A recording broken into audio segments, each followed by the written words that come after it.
Sometimes you just jump the gun, you make a mistake, you say something stupid, you do something stupid, and that was sort of like me on Thursday. I had a choice whether or not I should post a video or not post a video. I chose to post the AUTEL video, and it was probably not the right thing to do, just because it's not really, you know, it's not really AUTEL's fault. They're not telling us. They don't owe us anything. I realize that. They don't owe us a darn thing, and I just jumped the gun.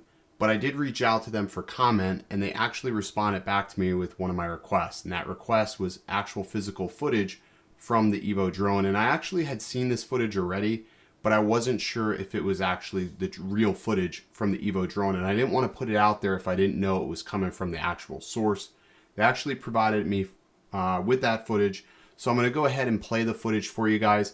The whole reason of this video is because you can talk about build quality all day long. We can talk about what the battery life of this drone will be, but ultimately, if the camera sucks, nobody's going to want to buy it. So hopefully this footage will help determine whether or not you want to buy this drone.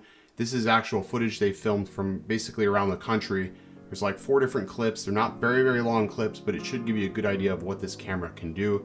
No, I don't know if they were filming in manual, what the settings were, what the color profile was. It looks pretty subdued, but it looks like really nice footage. It was filmed in 4K. It was filmed in 60 frames per second, so I do know that much. Anyways, I hope you enjoy.